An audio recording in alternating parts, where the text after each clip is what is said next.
Our emotions and feelings play a huge role in how we experience the world. We use them to gauge interest, disdain, and also how we just interact with every person we ever meet. And as someone who's been really trying to unpack my own feelings and think about why I feel the way I do about all sorts of things, I have been on a bit of a journey.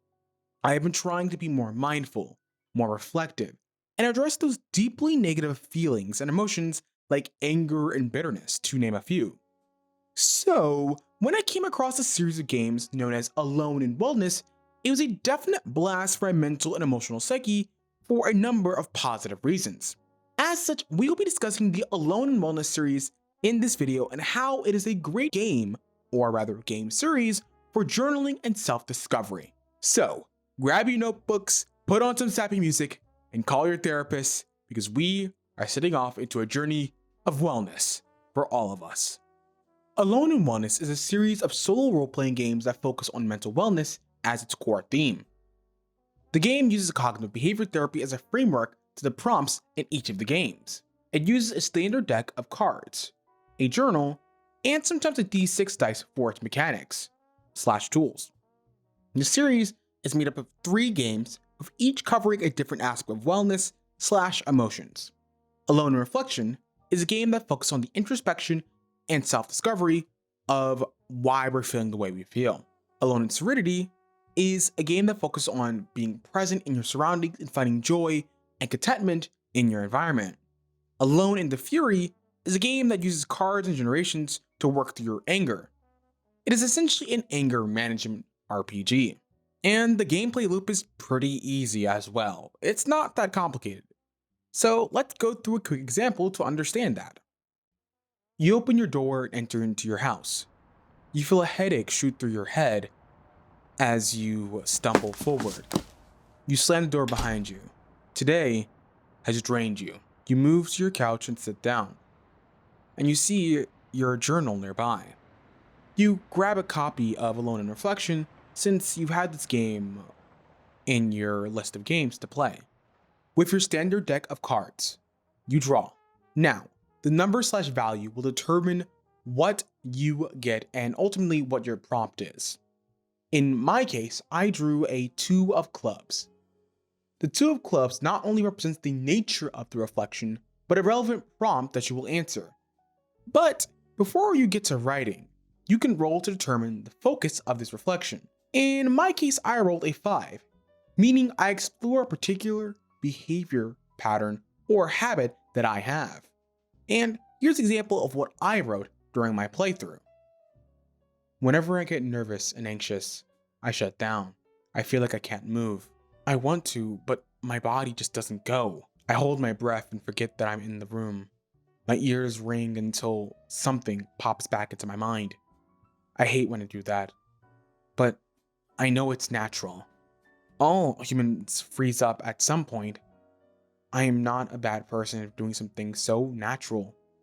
Fear is as natural as any other emotion. What I know is that after the fear goes away, what am I going to do with myself afterwards?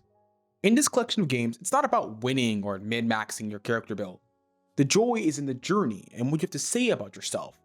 So to begin, let's break down my feelings, thoughts, and themes on specifically Alone in Reflection. I'll be honest, I have never been a reflective person in my personal life. I obviously have done self-reflection for, say, my academic work, my professional work, or anything that's related to my career. Say, reviewing my work habits to improve efficiency, or I might be looking to improve my study habits via a new method like Pomodoro. I'm reflective on how I spend my money as well, and those are all super important.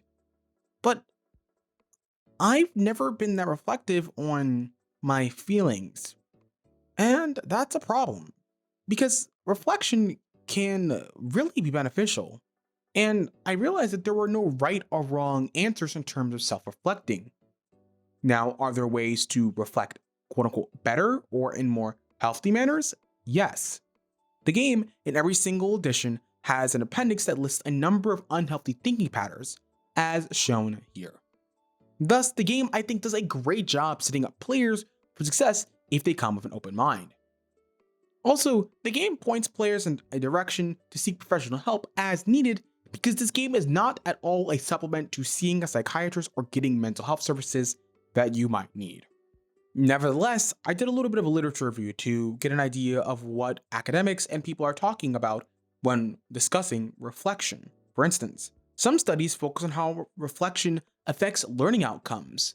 This article from the Journal of Graduate Medical Education talks about that. The academics do a literature review and showed that reflection can, open quote, clarify professional values and build community, and is a way to help learners process complex subject matter. Another article in the Journal of Public Health discusses the value of reflection, specifically in the career and field of public health. They come to the suggestion that reflection improved disciplines allied to PH, aka public health. This means health education benefits come from reflective exercises, thinking, and practices. Academics in Journal of Nursing Education and Practice studied the effects of journaling had for registered nurses when dealing with compassion, satisfaction, burnout, and trauma fatigue. They found, after reflecting in a journal, RNs were able to express their innermost feelings better, articulate said feelings, and make more reasonable decisions within their workload. Moving on to a less academic article, Lauren C., who I believe when writing this was a student teacher of some kind, reflects on their personal experiences working with children with EBD. Lauren states, I noticed that my students were able to use their journals as a coping mechanism to prevent escalating dangerous emotional situations and to help during the escalation process. I also found that it was another means by which my students could communicate with me without feeling pressured. This article, like I said, is more closely a newspaper article and less an academic paper, but it still makes my point that journaling helped children with emotional and behavioral disorders to process their feelings better than without. Finally, moving to the workplace. For leaders at work, self-reflection has shown to energize them and lead leaders to less burnout and depletion despite the diverse tasks and goals leaders need to make across industries. And that is only some of the research I found in a cursory glance. I did not find any research specifically on how reflection might help elderly communities, or more specifically, working adults, or even specific generations or demographics. But I think my point is pretty clear. Self-reflection has clear health benefits psychologically, and I think the first game in the series does a splendid job at getting you started on thinking about yourself. After moving away from reflection is the next game in the series, Alone in Serenity. This game is about reducing your stress and being more present with your surroundings. And admittedly, I struggled a lot with this game more than I did with reflection. And that's because I'm balancing a lot and managing so many other things. Why sit there in silence thinking about my life? I got my day job, I have school, a romantic life, a social life, my part-time gig as a YouTuber, my mental health, emotional and physical health, my travel, and just so many other aspects to my life. There's so much going on in a singular life, and that's also for you. What's going on in your life right now? Tell me about all the stuff, within reason obviously, that's going on in your life. And let me know down below in the comment section.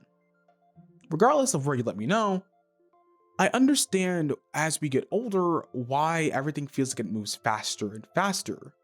It's because more responsibilities occupy our lives. They keep us busy, even if they might be dreadful or boring or tough. So when I found this article from Mercer University talking about this topic, I thought this would be relevant. Many of us are fixated on what is ahead, what issues have to be addressed for tomorrow, what opportunities have to be seized over there, what problems on the horizon have to be solved before I get there. We live so much in the planning mode that we don't find ourselves very often in the present mode. That is why Alone in Serenity was difficult. I had to sit with myself and appreciate what I had and reconcile that.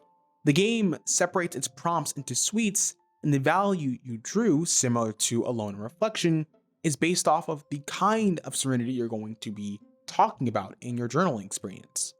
I drew a 3 of diamonds. Appreciate a natural element or phenomenon in your world that brings you peace or inspiration. How does it enhance your sense of connection to the world? Is it how the clouds form outside your window? Is it the light hum of your fan? Is it a humidifier in your room that reminds you of past you? Is it the ringing of your fridge nearby? Is the sound of crickets or a dog outside? Is it a smell in your room that reminds you of home or brings you peace? Whatever it is, write it down. It's about thinking about your surroundings and thinking on what makes you feel good, what makes you feel inspired. And that's only one question. Here are some other questions that I found, and you can read on your own. As you can see, Alone in Serenity is not about curing you of all your sadness. It's not going to magically remove all your problems either. Rather, it is giving you one tool or one way to find joy and serenity and some kind of peace in our complicated, messy, and pretty screwed up world at times. It's about seeing what is in front of us and appreciating what we have in the moment. And I think in our busy lives, that is worth thinking about and playing. Seriously. The final game is Alone in the Fury. And I'll be honest with you all, I actually didn't play this one. I never got it in a pack or in a bundle, so I cannot actually talk about the specific questions in the game. However, I still want to briefly touch on the concept of anger management in the context of this solo role-playing game, because it still deserves the attention. And plus, I feel like it would be wrong to not cover the last one in the series. Alone in the Fury is a game based in anger management. Anger management is how we handle situations that make us obviously angry. Cleveland Clinic states it as a form of cognitive behavior therapy or talk therapy. Therapists support patients by identifying triggers, releasing pent-up feelings, and helping patients take responsibility for the causes of their anger. Essentially, it gives patients the tools to manage their anger in a way where it does not come out in a volatile state like violence or aggression. And like with any other emotion, anger is just another part of the wide depth of human feelings. Anger can be a just and right way to express negative feelings. For example, you stubbed your toe, you dropped your ice cream on the floor when you just bought it, or something as painful as losing a loved one or seeing something unjustly get hurt in front of you are rightful things to be angry at. But some folks do not learn proper anger management. Maybe it's a cultural upbringing, or maybe it's just how their brain is wired, or maybe it's a combination of all of that. Furthermore, anger is perceived and experienced differently depending on the population. A study from the CNS Spectrum states that amongst the US population, the amount of inappropriate or intense levels of anger was about 7.8 of the population. Some studies show how masc and femme body expressions are perceived with subtle differences on emotional levels. Men did better noticing and reading positive expressions, while women noticed hostility and anger more. Other studies state that due to particular sex traits, physiological differences like hair distribution, organs, bone structure, there's a bias for certain feelings to specific sexes. Happiness and fear were perceived more often from facial appearances that leaned more women or femme, whereas anger expressions were more noticeable with men or masc folk. There are also multiple studies like this one from APA in 2003, Campbell's study in 2005, and a pilot study in 2014 that have stated that the difference in anger and aggression is a socialized thing. And admittedly, this conversation will never be answered. An article in the Journal of Research and Personality shares that struggle. It has been a long and endless debate between nature and nurture on whether or not anger and aggression and other emotions are dependent upon sex or it's a matter of socialization. I am not, nor am I equipped to respond to that situation at all. What I am trying to say is that between masc and femme folks, how emotions are expressed and received is filtered through our social and economic environments. Men are assumed to follow traditional masculinity, which is marked by stoicism, competitiveness, dominance, and aggression, which is on the whole harmful. Because men do not need to act a particular way. All men and all mass folk should be able to express their feelings however which way they want. Likewise, femininity and feminine expression can look like all sorts of things. But within the context of what is socially acceptable, that looks like physical vulnerability, inability to use violence effectively, and compliance, as this study mentions here. So, when we are talking about anger management for men, women, masc, and femfolk, I think it gets skimped out on how we express anger. Some folks cannot express anger or have to resist expressing anger because they will likely be scolded more for it. But all people should be able to express their emotions however which way they want. Rebounding back to Alone in the Fury, the game sets a reminder that everyone deserves a space to express and discuss why they feel anger. Regardless of your socioeconomics or who you are, you should be able to express anger within reason. And I think that messaging about giving space to hold anger is as important as holding happiness, jealousy, fear, and any other emotion you could find in Inside Out or, well, Inside Out 2. Overall, a game series like Alone in the Wellness is a great starting point if you want to unpack feelings you really haven't dealt with and you've been pushing off. I think the game's inspiration from Takam Okada's series also elevates it above the rest. It doesn't need to be flashy or have a lot of mechanics to really get you thinking about yourself. And for that reason, I have to recommend this game. Also, it's about $2 each on itch.io. So if you have the time and the money, go ahead and support Monkey Launch's product. I think they put a lot of darn work into this game, and a game based off CBT I think is really worth your time. Plus, I'm sure it's in many other bundles on itch.io, so if you find it in a bundle, definitely check it out. Whatever reason you play this game, know this: wellness is not a singular action. I think it's something you have to constantly keep chasing towards. It is more than just an individual action. It is more than just going to the hospital once. It's more than just seeing your general practitioner. Health and wellness is a collaborative effort, and part of that is reflecting on your needs, your emotions, and why you do the things you do. By self-reflecting, I think we are setting ourselves up for better and brighter futures. But let me know if that's the case. Do you think self-reflection and thinking about your feelings is as important as I think it is? Let me know down below in the comment section. Also, special shout out and love to my Patreon supporters, Harrison Parker and Paul Volpe, for your continued support. You help keep this channel running, and you too, my fellow viewer, can help support me. Making these videos takes a bit of time, so I'd really appreciate any financial support you can give. So check out my Patreon over here and my Ko-fi over here if you have the money to support me. If not, that's okay too. Feel free to like, subscribe, and comment, since that also helps my channel if you want to do that. And as always, I'm your average everyday queer host, Blurry Disposition. Be all have an awesome and well day. Ciao.